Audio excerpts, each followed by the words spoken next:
Friends, happy new year. आज हम happy new year की करंट अफेयर पढ़ते हैं। तो आप सभी को नमस्कार। मैं हितेश कुमार एक बार फिर से आप सभी का ज्ञानकोश यूट्यूब चैनल में स्वागत करता हूं। आज आप सभी को नए वर्ष की हार्दिक शुभकामनाएं। इस वर्ष आप सभी की मनोकामनाएं पूरी हो। मां सरस्वती सभी पर कृपा बनाए रखे। एक खूबसूरती, एक ताजगी, एक सपना, एक सच्चाई, एक कल्पना, एक एहसास, एक आस्था, एक विश्वास, यही है एक अच्छे साल की शुरुआत। तो चलिए शुरू करते हैं अब आज की महत्वपूर्ण करंट अफेयर्स। इन सभी करंट अफेयर्स का पीडीएफ आप लोग ज्ञानकोश यूट्यूब चैनल के डिस्क्रिप्शन से ले लीजिएगा, या ज्ञानकोश नाम से टेलीग्राम चैनल है और फेसबुक पेज है, वहां से आप डाउनलोड कर लीजिएगा। अब हम शुरू करते हैं कि हमने प्लेलिस्ट बना दी है। अगर आपने current affair, top current affair, history, Hindi, Sanskrit, बाल मनोविज्ञान और आज से आपकी शिक्षण विधियों की क्लासेस भी मिलती रहेगी। आज रात 9 बजे से आपकी शिक्षण विधियों की क्लासेस शुरू हो जाएंगी, क्योंकि 31 जनवरी को आपका सीटेट का एग्जाम है। उसको ध्यान में रखते हुए सभी विषयों की शिक्षण विधियां आप सभी को क्रम वाइज पढ़ाई जाएंगी। तो चलिए अब हम पढ़ते हैं आज की करंट अफेयर्स, 1 जनवरी की करंट अफेयर्स। बात करते हैं पहले प्रश्न की। तो पहला प्रश्न है, तिहान नामक ऑटोनोमस नेविगेशन सिस्टम किसके द्वारा लॉन्च किया गया है? तो अब एक ये ऑटोनोमस नेविगेशन सिस्टम है जिसका नाम है तिहान। अब बात करें कि ये तिहान नामक जो ऑटोनोमस नेविगेशन सिस्टम है, ये किसने लॉन्च किया है? तो ये लॉन्च किया है रमेश पोखरियाल निशंक ने, यानी कि ऑप्शन ए जो है ये आपका सही रहेगा। तो रमेश पोखरियाल निशंक ने ये नेविगेशन सिस्टम शुरू लॉन्च किया है। और अगर हम बात करें कि रमेश पोखरियाल निशंक किस मंत्रालय के मंत्री हैं, तो वर्तमान में वे शिक्षा मंत्री हैं। आप सभी को पता है कि शिक्षा मंत्रालय जो है वो एमएचआरडी का नाम परिवर्तित करके अब शिक्षा मंत्रालय रख दिया गया है। तो बात करते हैं इस प्रश्न से थोड़ी और जानकारी है। जैसे कि इसकी नींव जो है वो आईआईटी हैदराबाद में रखी गई है, और ये पूरी तरह से पहला टेस्टेड नेविगेशन सिस्टम है जो कि स्थलीय और हवाई क्षेत्र में है। इसे हैदराबाद में मानव रहित वायुयान और दूरस्थ नियंत्रित वाहनों के लिए शुरू किया गया है। तो ये जानकारियां थी यहां से, लेकिन देखी गई ये आईआईटी हैदराबाद में इसकी आधारशिला रखी गई है, तो हैदराबाद में करी गई है। तो इसके बारे में भी थोड़ी बातें पढ़ेंगे। जैसे कि सबसे पहले पढ़ते हैं आईआईटी हैदराबाद। सबसे पहले पढ़ते हैं फुल फॉर्म। तो Indian institute of technology Hyderabad इसकी फुल फॉर्म है। उसके बाद बात करें कि इसकी स्थापना कब हुई थी, तो आईआईटी हैदराबाद की स्थापना हुई थी 2008 में। वर्तमान में इसके निदेशक कौन है, तो बुद्धराजू श्रीनिवास मूर्ति इसके वर्तमान में निदेशक है या डायरेक्टर है। तो ये सारी जानकारियां थी जो कि पहले प्रश्न से मैंने आप सभी को दी है। उसके बाद बढ़ते हैं अगले प्रश्न की तरफ। अगला प्रश्न है कि विश्व संगीत समारोह में तानसेन सम्मान से किसे सम्मानित किया गया? अब विश्व संगीत समारोह हुआ है जिसमें कि तानसेन सम्मान से किसे सम्मानित किया गया है। तो आप सभी के सामने 4 ऑप्शन है, और 4 ऑप्शन में जो पंडित सतीश व्यास है, पंडित सतीश व्यास जो है, यानी कि ऑप्शन सी पर जो है, उन्हें अब तानसेन सम्मान दिया गया है वर्ष 2020 का। बात कर लेते हैं थोड़ी और जानकारियों की तरफ। जैसे कि 96वां जो तानसेन संगीत समारोह है, ये कहां पर आयोजित किया गया?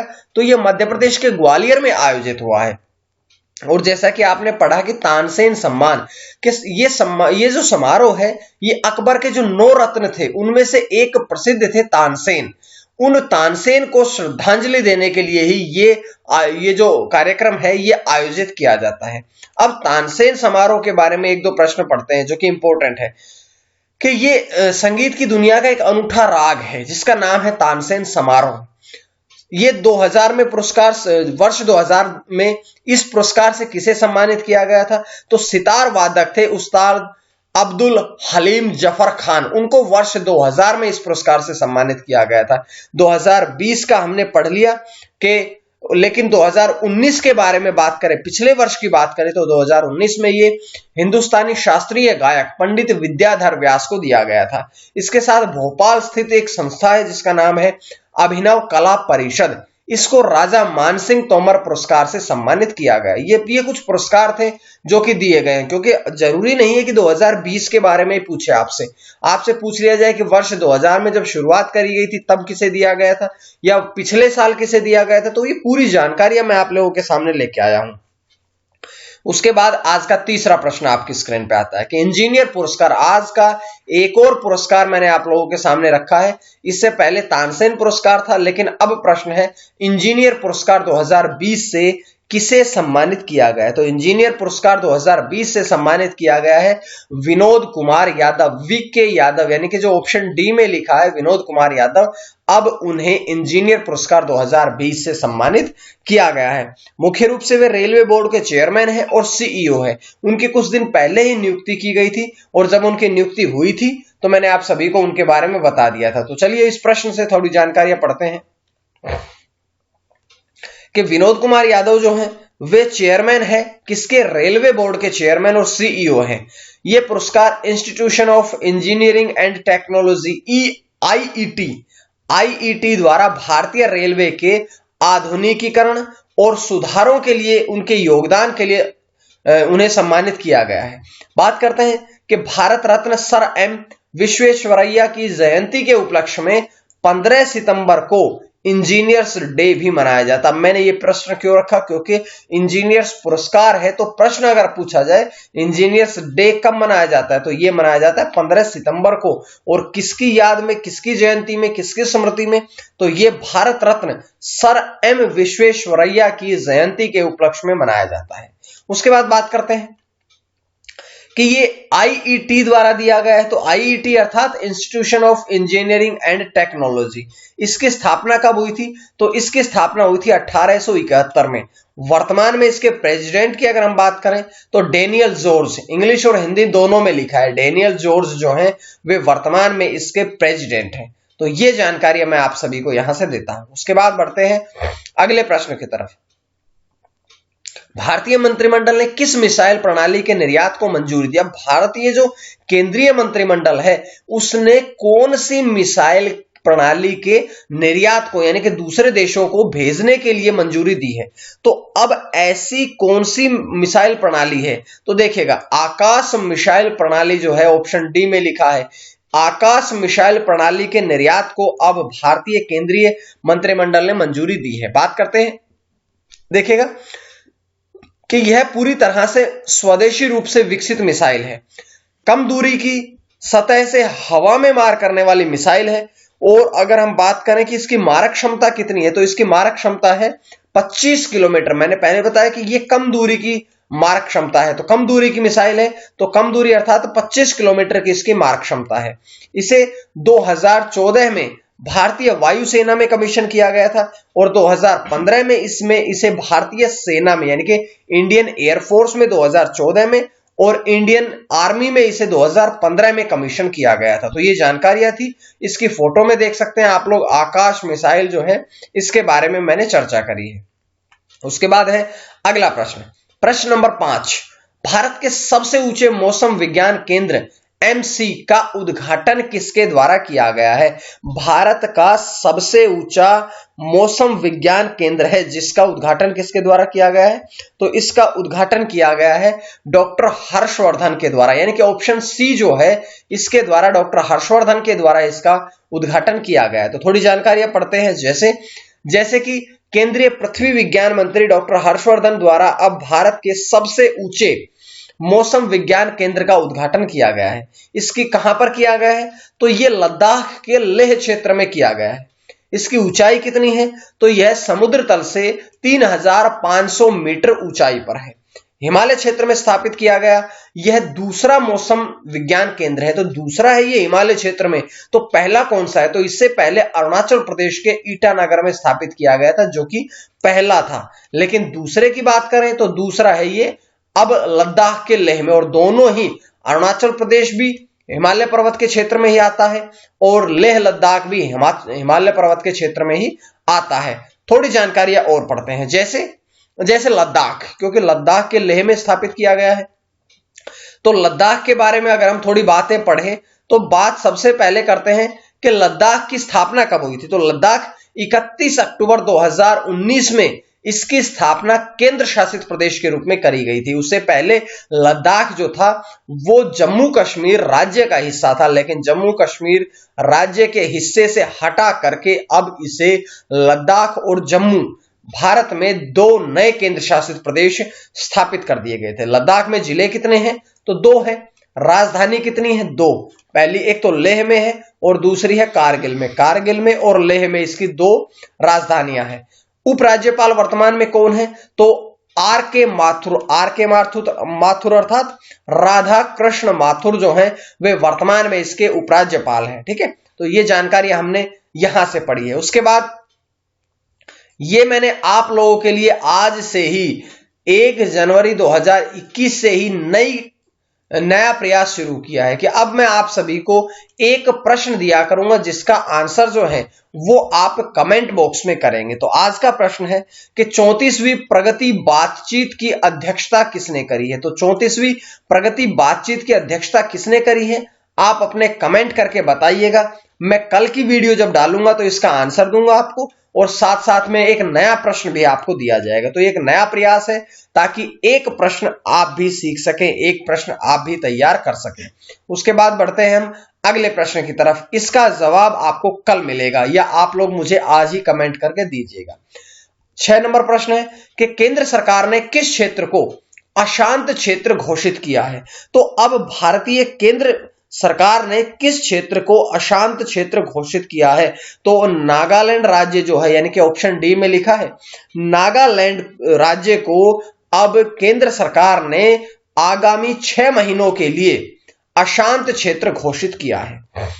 6 महीने के लिए घोषित किया है। अब किस अधिनियम के तहत किया है? तो सशस्त्र बल विशेष शक्तियां अधिनियम 1958 की धारा 3 के तहत अब ये अशांत क्षेत्र घोषित किया गया है। और ये जो अधिनियम है ये नागालैंड सहित अन्य राज्यों में भी, आसपास के राज्यों में भी पिछले कई दशकों से लागू हो चुका है। तो इसके बारे में थोड़ी बातें पढ़ेंगे। ये अधिनियम है क्या? तो थोड़ी सी जानकारी मैं आपको यहां से देना चाहूंगा कि जो सशस्त्र बल विशेष शक्तियां अधिनियम है, यह अधिनियम भारतीय संसद द्वारा 11 सितंबर 1958 में पारित किया गया था।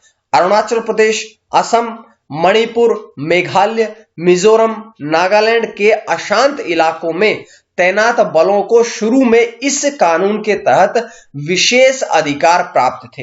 और जैसे जैसे पता चला कि जम्मू कश्मीर का जो क्षेत्र है, जो आतंकवादी घटनाएं होने के कारण अब यहां भी अशांत होने लगा था, तो जुलाई 1990 में यह कानून जम्मू कश्मीर में भी लागू कर दिया गया था। तो यह विशेष अवस्थाओं में सशस्त्र बलों को प्रदान किया जाता है। तो यह था ये कानून। अब हम बढ़ेंगे अगले प्रश्न की तरफ।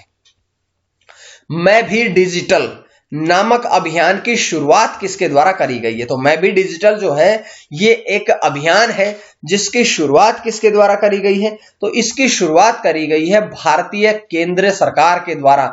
सेंट्रल गवर्नमेंट की तरफ से अब एक नया अभियान शुरू किया गया है जिसका नाम है मैं भी डिजिटल। अब क्या है ये अभियान? देखिएगा, ये अभियान प्रधानमंत्री स्ट्रीट वेंडर, जो कि विक्रेता होते हैं, जो गली गली में घूम करके जो सड़क विक्रेता होते हैं, स्ट्रीट वेंडर्स आत्मनिर्भर निधि योजना की सफलता से प्रेरित है, जो कि विक्रेताओं को माइक्रो क्रेडिट प्रदान करते हैं। इसके तहत क्या होगा कि 4 से 22 जनवरी के बीच देश के 10 लाख सड़क विक्रेताओं को, जो स्ट्रीट वेंडर्स हैं, सड़क विक्रेताओं को डिजिटल भुगतान का उपयोग करने के लिए प्रशिक्षित किया जाएगा और इसीलिए यह शुरू किया गया है। अब बढ़ते हैं अगले प्रश्न की तरफ। अगला प्रश्न है कि जम्मू कश्मीर में साइकिल रैली का उद्घाटन किसके द्वारा किया गया? जम्मू कश्मीर केंद्र शासित प्रदेश में अब साइकिल रैली का उद्घाटन किसके द्वारा किया गया है? तो इसका उद्घाटन किया गया है डॉक्टर पीयूष सिंगला के द्वारा। तो डॉक्टर पीयूष सिंगला ने अब जम्मू कश्मीर में साइकिल रैली का उद्घाटन किया। जम्मू कश्मीर से 2 प्रश्न आते हैं कि जम्मू कश्मीर के पहले उपराज्यपाल कौन थे? तो 2019 में जब 31 अक्टूबर को जब जम्मू कश्मीर केंद्र शासित प्रदेश बना था, तो गिरीश चंद्र मुर्मू जो है वो पहले उपराज्यपाल बने थे और वर्तमान में जो उपराज्यपाल है वो है मनोज सिन्हा, लेकिन इसके उद्घाटन किया है डॉक्टर पीयूष सिंगला ने। बात करते हैं थोड़ी और जानकारियां कि आयोजन किसने किया है। उद्घाटन किया डॉक्टर पीयूष सिंगला ने, लेकिन आयोजन करा गया है नगर परिषद उधमपुर द्वारा और इसका उद्देश्य है कि फिट इंडिया अभियान के बारे में लोगों को जागरूक करना। जो फिट इंडिया अभियान है इसके बारे में लोगों को जागरूक करना ही इस साइकिल रैली का मुख्य उद्देश्य है। तो ये जानकारी यहां से थी। उसके बाद अगला प्रश्न आपकी स्क्रीन पे आता है 9 नंबर प्रश्न कि क्विंट डिजिटल मीडिया लिमिटेड के प्रबंध निदेशक यानी कि मैनेजिंग डायरेक्टर एमडी पद से किसने इस्तीफा दिया है? तो अब राघव बहल ने क्विंट डिजिटल इंडिया लिमिटेड के प्रबंध निदेशक एमडी के पद से इस्तीफा दिया है। बात करते हैं थोड़ी और जानकारियों की तरफ, जैसे कि वे कंपनी के बोर्ड में गैर कार्यकारी प्रमोटर निदेशक के रूप में कार्यरत रहेंगे। उसके बाद उन्होंने 1990 में दशक की शुरुआत में नेटवर्क 18 समूह को स्थापित करने और टीवी चैनलों, डिजिटल संपत्तियों और एक पत्रिका के साथ मीडिया समूह में विस्तार करने के लिए जाना जाता है। तो ये वो क्यों प्रसिद्ध थे उनके बारे में बताया, लेकिन थोड़ी जानकारियां क्विंट के बारे में पढ़ते हैं। द क्विंट का मुख्य कार्य, अब वर्तमान में मुख्य कार्यकारी अधिकारी कौन है? रितु कपूर। और इसकी स्थापना कब हुई थी? 2015 में द क्विंट की स्थापना करी गई थी। तो ये था प्रश्न यहां से। अब बढ़ते हैं आज के अगले प्रश्न यानी कि अंतिम प्रश्न की तरफ। इंटर राज्य स्तरीय कार्यक्रम कहां पर शुरू किया गया है? इंटर राज्य स्तरीय कार्यक्रम जो है वो कहां पर शुरू किया गया है? तो ये शुरू किया गया है जम्मू कश्मीर में। जम्मू में ये शुरू किया गया, यानी कि ऑप्शन जो सी पर लिखा है जम्मू वो सही रहेगा। थोड़ी जानकारी और पढ़ते हैं इसके बारे में। जैसे कि बात करें कि जम्मू में भी कहां पर किया गया है, तो ये युवा महोत्सव जो है, ये इंटर राज्य स्तरीय कार्यक्रम जो है वो गांधीनगर जो कि जम्मू में है वहां पर ये शुरू किया गया है। इसे राष्ट्रीय युवा महोत्सव 2021 के एक हिस्से के रूप में, एक भाग के रूप में शुरू किया गया और इसका आयोजन जो है वो 30 दिसंबर 2020 से लेकर के 4 जनवरी 2021 तक किया जाएगा। इसका विषय क्या है? इसका विषय है standing together for truth we the power of youth. ये इसका विषय रहेगा। इसी विषय के साथ ये आज की करंट अफेयर समाप्त होती है। उम्मीद है आपको पसंद आई होगी, और अगर पसंद आई तो आप लोग ज्ञानकोश यूट्यूब चैनल को सब्सक्राइब कर लीजिएगा और ज्ञानकोश टेलीग्राम चैनल से जुड़े और ज्ञानकोश फेसबुक पेज से भी आप लोग जुड़े, ताकि आपको डेली करंट अफेयर्स मिलती रहे। इसके साथ ही एक बार फिर से मां सरस्वती की कृपा आप सभी पर बनी रहे और नव वर्ष की हार्दिक शुभकामनाएं। आपका दिन शुभ रहे। बहुत बहुत धन्यवाद।